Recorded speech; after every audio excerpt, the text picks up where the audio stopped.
Bismillahirrahmanirrahim. Assalamualaikum warahmatullahi wabarakatuh.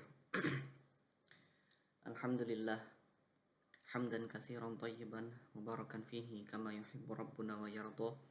Asyhadu an la ilaha illallah wahdahu la syarikalah wa asyhadu anna Muhammadan abduhu wa rasuluh. Allahumma salli wa sallim wa barik ala nabiyyina Muhammadin wa ala alihi wa ashabihi ajma'in, amma ba'd.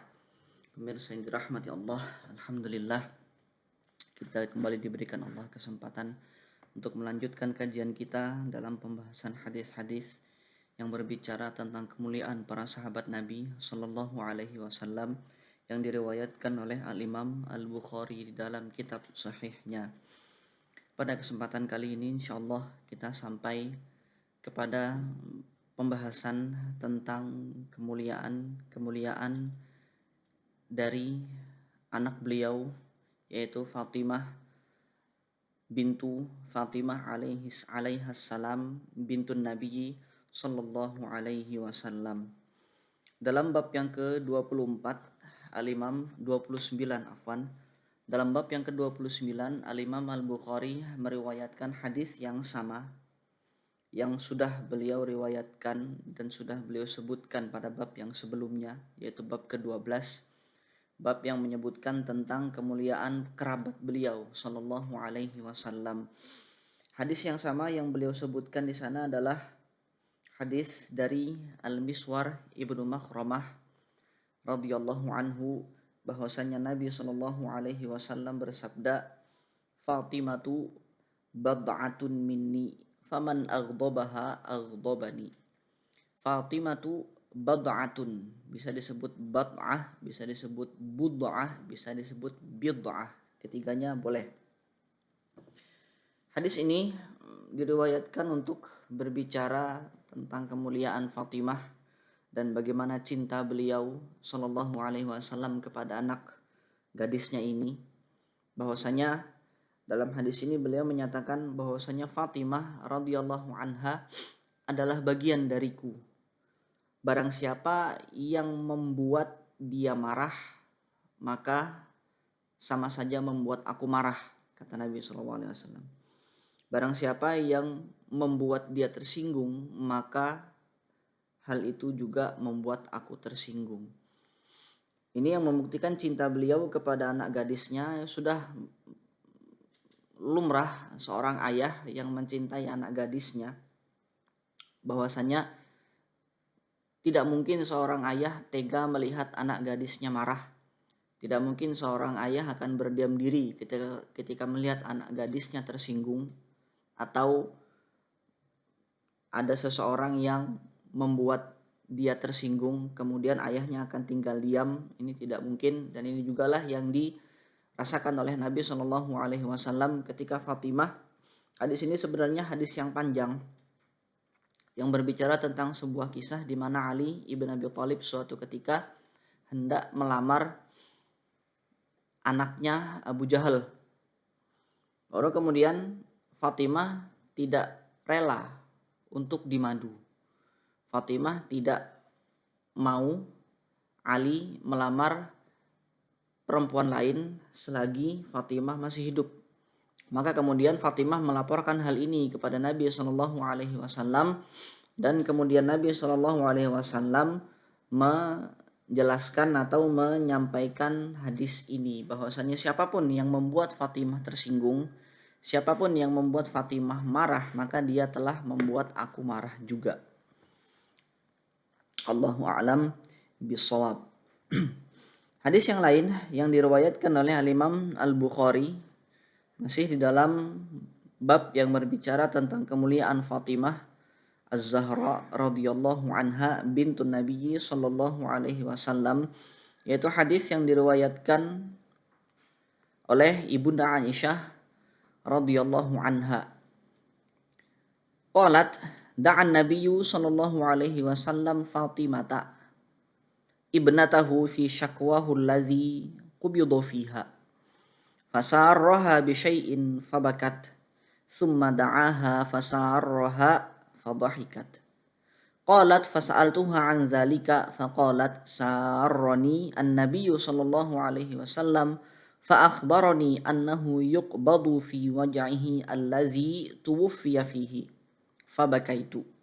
Tsumma sarrani fa akhbarani anni awwalu ahli baitihi atba'uhu fa dhahiktu. Hadis ini adalah sebuah kisah yang sebuah peristiwa yang terjadi saat Nabi Shallallahu Alaihi Wasallam mengalami sakit sebelum beliau wafat. Saat beliau mengalami sakit, di mana beliau wafat dengan sebab sakit ini. Saat beliau sedang sakit, suatu hari beliau memanggil Fatimah untuk masuk ke dalam kamarnya. Berdua saja, berbicara. Bahkan Ibunda Aisyah radhiyallahu anha tidak tahu apa yang dibicarakan oleh Nabi Shallallahu Alaihi Wasallam dan Fatimah pada saat itu. Setelah keluar dari kamar, ternyata Fatimah menangis. Kemudian tidak lama beliau dipanggil lagi oleh Nabi Shallallahu Alaihi Wasallam untuk masuk ke dalam kamar, dan setelah beberapa lama beliau keluar dari kamar tersebut dalam keadaan tertawa bahagia. Melihat hal yang seperti itu, Ibunda Aisyah radhiyallahu anha lantas bertanya kepada Fatimah, apa yang terjadi? Apa yang dikatakan oleh Nabi Shallallahu Alaihi Wasallam sehingga engkau menangis di awalnya? Kemudian apa pula yang dikatakan oleh Nabi Shallallahu Alaihi Wasallam sehingga engkau tertawa setelah engkau dipanggil kedua kalinya? Ternyata saat dipanggil pertama kalinya, Nabi Shallallahu Alaihi Wasallam bercerita kepada Fatimah bahwasanya Jibril pada saat itu, di tahun itu, memorojaah atau mentasmi' hafalan Quran Nabi Shallallahu Alaihi Wasallam sebanyak 2 kali. Yang mana kita tahu setiap tahunnya Jibril alaihi salam selalu turun ke bumi untuk mentasmi' atau mengoreksi hafalan Al-Quran dari Nabi Shallallahu Alaihi Wasallam setiap bulan Ramadan, 1 kali dalam 1 tahun. Namun di tahun ini, di tahun di mana beliau wafat, di tahun di mana beliau Shallallahu Alaihi Wasallam sakit, Jibril sudah turun 2 kali untuk mentasmi' atau mengoreksi bacaan Quran beliau. Lantas kemudian Nabi Shallallahu Alaihi Wasallam merasakan bahwasanya ini adalah tasmi' yang terakhir, atau tahun ini adalah tahun yang terakhir. Karena beliau selain peristiwa kedatangan Jibril 2 kali ini untuk mentasmi, dalam hadis-hadis yang lain juga dijelaskan bahwasannya beliau sudah diberikan pilihan oleh Jibril di tahun itu. Apakah tetap berada di dunia ataukah ingin kembali bersama dengan Tuhannya di akhirat sana. Siapapun yang diberikan pilihan seperti itu tentu akan memilih untuk kembali kepada Tuhannya. Tentu memilih untuk kembali kepada zat yang selama ini sudah memberikan banyak kenikmatan di dunia ini. Dan itulah yang dipilih oleh Nabi Shallallahu Alaihi Wasallam di tahun itu. Beliau lebih memilih untuk kembali kepada Tuhannya. Itulah yang kemudian disampaikan kepada Fatimah di saat beliau dipanggil pertama kali. Maka Fatimah sudah merasa ini ajal Nabi Shallallahu Alaihi Wasallam sudah dekat dan beliau akan dipanggil oleh Allah Subhanahu wa Ta'ala. Maka beliau keluar dari kamar itu dalam keadaan menangis karena beliau merasa akan kehilangan ayahnya yang tercinta. Bukan sekedar ayah, tetapi juga beliau akan kehilangan Nabi dan Rasul yang selama ini menjadi panutan umat. Maka kemudian Nabi Shallallahu Alaihi Wasallam tidak tega melihat Fatimah menangis. Dipanggil lagi untuk yang kedua kalinya, lantas mengabarkan sebuah kabar yang menggembirakan. Dalam beberapa riwayat ada 2 kabar yang disampaikan oleh Nabi Shallallahu Alaihi Wasallam dalam pemanggilan yang kedua ini. Kabar yang pertama bahwasanya Fatimah adalah keluarga dari Nabi Shallallahu Alaihi Wasallam yang pertama kali akan menyusul beliau masuk ke dalam surga. Dan ini terbukti setelah Nabi Shallallahu Alaihi Wasallam wafat, keluarga beliau yang wafat setelah beliau, yang pertama kali wafat setelah beliau adalah Fatimah bintun Nabi Shallallahu Alaihi Wasallam. Ini dikabarkan oleh Nabi Shallallahu Alaihi Wasallam bahwasanya, wahai Fatimah, engkau adalah keluargaku yang pertama kali akan menyusulku masuk ke dalam surga. 6 bulan setelah Rasulullah wafatlah Fatimah. Kemudian dan wafatnya itu dan kabar ini dari Nabi Shallallahu Alaihi Wasallam menjadi jaminan bahwasanya Fatimah termasuk di dalam sahabat-sahabat Nabi Shallallahu Alaihi Wasallam yang sudah mendapat jaminan masuk ke dalam surga langsung. Bukan sekedar itu, bahwasanya Nabi Shallallahu Alaihi Wasallam juga menyampaikan kepada Fatimah, Fatimatu sayyidatu nisa'i ahlil jannah. Fatimah bukan sekedar masuk surga. Fatimah bahkan akan menjadi pemimpin para wanita di dalam surga. Artinya beliau memiliki keutamaan yang luar biasa hebat.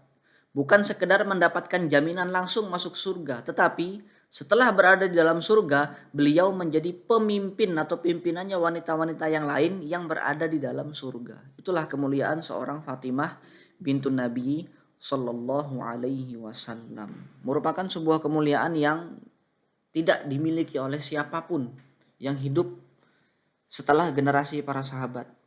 Salah satu kemuliaan, salah satu fadilah yang dimiliki oleh para sahabat Nabi Sallallahu Alaihi Wasallam adalah ketika Nabi Shallallahu Alaihi Wasallam mengabarkan di antara mereka, di antara sekian banyak para sahabat, ada beberapa di antara mereka yang sudah mendapat jaminan akan langsung masuk surga ketika sudah wafat. Termasuk di antaranya adalah Fatimah Az-Zahra, anak beliau sendiri. Ada beberapa faedah yang disebutkan oleh Imam Ibnu Hajar di sini, bahwasanya Fatimah merupakan satu-satunya anak gadis Nabi Shallallahu Alaihi Wasallam yang sempat berbakti kepada Nabi Shallallahu Alaihi Wasallam, yang sempat mengurus Nabi ketika Nabi sedang sakit, yang sempat menemani Nabi Shallallahu Alaihi Wasallam ketika beliau sudah di penghujung umurnya, sudah di penghujung hayatnya. Karena putra-putri Nabi Shallallahu Alaihi Wasallam yang lain sudah wafat terlebih dahulu. Artinya di antara sekian anak atau putra-putri Nabi Shallallahu Alaihi Wasallam yang memiliki kesempatan untuk berbakti kepada Nabi Shallallahu Alaihi Wasallam dalam jangka waktu yang lama, ini adalah hanya Fatimah bintun Nabi Shallallahu Alaihi Wasallam yang tidak dimiliki atau tidak didapatkan kesempatan itu, tidak dimiliki oleh putra-putri Nabi Shallallahu Alaihi Wasallam yang lain. Bahkan di penghujung hayatnya, ketika Nabi Shallallahu Alaihi Wasallam sedang sakit keras sebelum beliau wafat, satu-satunya anak, satu-satunya keturunan beliau yang sempat mendedikasikan atau mencurahkan baktinya kepada Nabi Shallallahu Alaihi Wasallam untuk mengurus beliau selama beliau sakit adalah anaknya, yaitu Fatimah Az-Zahra radhiyallahu anha wa alaiha salam. Mungkin sampai di sini dulu pembahasan tentang kemuliaan para sahabat Nabi, yaitu tentang kemuliaan Fatimah alaihi salam yang diriwayatkan oleh Al-Imam Al-Bukhari dalam kitab sahihnya. Mudah-mudahan pembahasan kita pada hari ini bermanfaat dan mudah-mudahan Allah memberkahi apa yang sudah kita bahas di kesempatan yang mulia ini. Wassallallahu ala nabiyyina Muhammadin wa ala alihi wa ashabihi ajma'in. Assalamualaikum warahmatullahi wabarakatuh.